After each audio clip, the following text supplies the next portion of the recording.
Hi hello friends, എല്ലാ കൂട്ടുകാർക്കും ടീച്ചറമ്മ സീരിയലിൽ നമ്മുടെ ക്ലൈമാക്സ് പ്രൊമോ വന്നിട്ടുണ്ട് കേട്ടോ. ആ പ്രൊമോയിലേക്ക് കടന്നാലോ? ആദ്യമായിട്ടാണ് ചാനൽ കാണുന്നുണ്ടെങ്കിൽ ഒന്ന് സബ്സ്ക്രൈബ് ചെയ്ത് ലൈക്ക് ചെയ്ത് സപ്പോർട്ട് ചെയ്യാൻ വേണ്ടി മറക്കല്ലേ. അങ്ങനെ നമ്മുടെ ക്ലൈമാക്സിൽ നമ്മൾ ഒട്ടും വിചാരിക്കാത്ത സംഭവങ്ങളാണ് അരങ്ങേറിക്കൊണ്ടിരിക്കുന്നത് കേട്ടോ.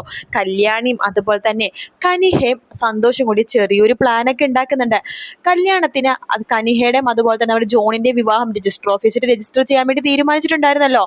അപ്പോൾ അവിടെ വെച്ചിട്ട് തന്നെ രജിസ്റ്റർ ചെയ്യാൻ വേണ്ടി തന്നെ തീരുമാനിക്കുകയാണ്. അങ്ങനെ കനിയാണെങ്കിൽ ഒരു ചെറിയൊരു മണവാട്ടിയുടെ വേഷത്തിൽ തന്നെ സാരിയെ കൊടുത്ത്, നോർമൽ ആയിട്ടുള്ള സാരിയെ കൊടുത്ത് സുന്ദരിയായിട്ടാണ് കേട്ടോ നമ്മുടെ രജിസ്റ്റർ ഓഫീസിലേക്ക് വരുന്നത്. അവിടെ നമ്മുടെ മാഷ് സാറ് വരുന്നുണ്ട്, അതുപോലെ തന്നെ ടീച്ചറുണ്ട്, നമ്മുടെ സരസ്വതി ഉണ്ട്, പാർവതി ഉണ്ട്, റാംജി, എല്ലാവരും അവിടേക്ക് എത്താണ്. ആ സമയത്ത് തന്നെയാണ് നമ്മുടെ റജിയുടെയും അതുപോലെ തന്നെ സുജിയുടെയും വിവാഹം രജിസ്റ്റർ ചെയ്യാൻ വേണ്ടി തീരുമാനിച്ചിരിക്കുന്നത്. അപ്പൊ രണ്ടുപേരുടെയും വിവാഹം രജിസ്റ്റർ ചെയ്യാൻ വേണ്ടി ഒരേ സമയം തന്നെയാണ് തീരുമാനിച്ചിരിക്കുന്നത് കേട്ടോ. അങ്ങനെ എല്ലാവരും കാത്തിരിക്കുകയാണ് നമ്മുടെ വിവാഹത്തിന് വേണ്ടിയിട്ട്. പക്ഷെ അവിടെ ഒരാൾ മാത്രം വന്നിട്ടില്ല, വേറെ ആരുമല്ല, ജോണ് അവിടെ എത്തിക്കോളാന്ന് മേരിയുടെ അടുത്ത് പറയുന്നുണ്ട് തന്നെ. മേരി അവിടേക്ക് എത്തുന്നുണ്ട്, ജോൺ എത്തിയിട്ടില്ല. ജോണ് വീട്ടിൽ നിന്ന് പുറപ്പെടാൻ പോകുന്ന സമയത്ത് അവിടേക്ക് ജോണിനെ കാണാൻ വേണ്ടി കരഞ്ഞ് കലങ്ങിയ കണ്ണുകളായിട്ട് വരുവാണ് നമ്മുടെ വീണ കേട്ടോ. വീണനെ കാണുമ്പോൾ വീണിനെ നോക്കുമ്പോൾ തന്നെ വീണ പെട്ടെന്ന് തന്നെ ജോണിനെ വന്ന് കെട്ടിപ്പിടിക്കുകയാണ്. എന്നിട്ട് പറയുന്നുണ്ട്, എനിക്ക് ജോണേട്ടനെ ഇല്ലാതെ ജീവിക്കാൻ പറ്റില്ല ജോണേട്ടാ എന്നൊക്കെ പറഞ്ഞ് പൊട്ടിക്കരഞ്ഞോണ്ടിരിക്കുകയാണ്. ജോൺ പെട്ടെന്ന് പറയുന്നുണ്ട് വീടിനടുത്ത്, വീണേ നമ്മുടെ സമയം വൈകിപ്പോയി, എന്നെയും കാത്ത് വിവാഹം കഴിക്കാൻ വേണ്ടി കനി രജിസ്റ്റർ ഓഫീസിൽ കാത്തിരിക്കുന്നുണ്ട്. നമ്മുടെ ബന്ധുക്കളെല്ലാവരും അവിടെയുണ്ട്. എനിക്ക് ഇനി ഒന്നും ചെയ്യാൻ പറ്റാത്ത അവസ്ഥയാണ്. തനിക്ക് വേണ്ടി ഞാൻ ഇത്ര വർഷം കാത്തിരുന്ന്, എത്രയോ വർഷങ്ങളായിട്ട് കാത്തിരിക്കുന്നു.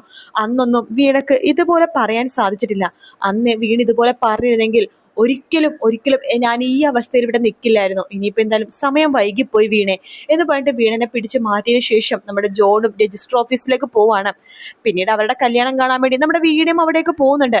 അപ്പൊ എല്ലാവരും അവിടെ ഇങ്ങനെ കാത്തിങ്ങനെ നിൽക്കാട്ടെ, എന്താ സംഭവിക്കാന്ന് ആലോചിച്ചിട്ട്. അങ്ങനെ റജിയും അതുപോലെ തന്നെ സുജിയും കൂടി അവരുടെ വിവാഹം രജിസ്റ്റർ ചെയ്യുന്നുണ്ട്. അടുത്ത ഊഴം നമ്മുടെ കനിന്റെയും ജോണിന്റെയാണ്. അങ്ങനെ ജോണിന്റെ അടുത്ത് ആദ്യം സൈൻ ചെയ്യാൻ വേണ്ടി കനി പറയാണ്.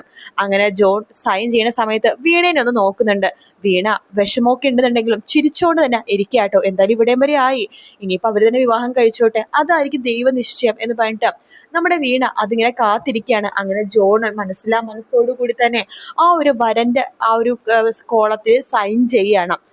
പിന്നീട് കനീനെ വിളിക്കുന്നുണ്ട്. അപ്പോഴേക്കും നമ്മുടെ ടീച്ചർക്കാണെങ്കിൽ എന്ത് ചെയ്യണമെന്ന് അറിയില്ല. ഈശ്വര, എല്ലാ പ്ലാനും പൊളിഞ്ഞല്ലോ, ഇനിയിപ്പോ എന്താ സംഭവിക്കുക, എന്താ ഇവിടെ സംഭവിക്കുന്ന അറിയാതെ അവരും ആകെ ആശ്ചര്യപ്പെട്ടിരിക്കുകയാണ്.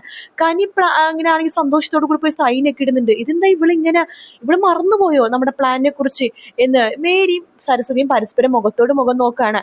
പക്ഷെ കനി സൈൻ ചെയ്തിരിക്കണത് സാക്ഷിയുടെ കോളത്തിലാണ് കേട്ടോ. പിന്നീട് വീണെടുത്ത് പറയണ്ടേ, വീണേ നീ തന്നെ എൻ്റെ വിവാഹത്തിന് സാക്ഷിയായിട്ട് സൈൻ ചെയ്യണം എന്ന് പറഞ്ഞിട്ട് വീണനെ വിളിക്കുകയാണ്. വീണനെ കൊണ്ട് സൈൻ ചെയ്യിപ്പിക്കുന്നത് വധുവിന്റെ കോളത്തിലുമാണ്. ശേഷം പറയുന്നുണ്ട്, അതെ എല്ലാവർക്കും ഒരു കാര്യം പറയാനുണ്ട്. ഇവിടെ സുജിയുടെയും രജിയുടെയും വിവാഹം കഴിഞ്ഞു, പിന്നെ ജോണിന്റെ വിവാഹം കഴിഞ്ഞിരിക്കുന്നത് നമ്മുടെ വീണയായിട്ടാണ് എന്ന് കനി പറയാണ്. അത് കേൾക്കുമ്പോഴേക്കും എല്ലാവർക്കും ഷോക്ക് ആവാണ്. നീ എന്തൊക്കെയാ പറയണത്? അതെ, ഞാൻ സൈൻ ചെയ്തതേ സാക്ഷിയുടെ കോളത്തിലാണ്, വീണ വധുവിന്റെ കോളത്തിലും എന്ന് പറയാണ്. ആ സമയം സന്തോഷവും അതുപോലെ തന്നെ നമ്മുടെ കല്ലും ഒക്കെ കൈ കൊട്ടിക്കൊണ്ട് അവിടേക്ക് വരുന്നുണ്ട്. അതെ, ഇത് ഞങ്ങളുടെ ചെറിയൊരു പ്ലാനാണ് എന്ന് പറയാണ്. സന്തോഷേട്ടനും എന്ന് വീണ ചോദിക്കുമ്പോൾ, അതേ വീണേ, എനിക്കെല്ലാം മനസ്സിലായി, എല്ലാം എന്നോട് കനി നേരത്തെ പറഞ്ഞിരുന്നു. അതുകൊണ്ട് തന്നെയാണ് ഞാൻ ഇന്നലെ നിന്നെ കണ്ടുവന്ന് സംസാരിക്കാൻ വേണ്ടി വന്നത്. ഇന്നലെയെങ്കിലും നീ മനസ്സ് തുറന്ന് ജോണിനോട് സംസാരിക്കട്ടെ എന്ന് വിചാരിച്ചു. പക്ഷെ ഇന്നലെ നീ സംസാരിച്ചില്ല. ഇന്ന് മുഹൂർത്ത സമയം അതിനെ വേണ്ടി വന്നു. എന്തായാലും നിങ്ങളുടെ വിവാഹമാണ് ഇപ്പൊ കഴിഞ്ഞിരിക്കുന്നത് എന്ന് പറയാണ്. എല്ലാവർക്കും ഭയങ്കര സന്തോഷമാണ്. അങ്ങനെ ആ ഒരു ഭാഗത്തോടു കൂടി തന്നെ നമ്മുടെ ക്ലൈമാക്സ് അവസാനിക്കുന്നുണ്ട്, സീരിയൽ അവസാനിക്കുന്നത്. അപ്പൊ ഈ ഒരു വെള്ളിയാഴ്ചയോട് കൂടി തന്നെ നമ്മുടെ ക്ലൈമാക്സ് ആവുമെന്നാണ് പ്രതീക്ഷിക്കുന്നത്. വീഡിയോ ഇഷ്ടപ്പെട്ടാൽ ലൈക്ക് ചെയ്യുക, സബ്സ്ക്രൈബ് ചെയ്യുക, കമന്റ് ചെയ്യുക. മറ്റൊരു വീഡിയോ കാണാം. Take care, bye bye.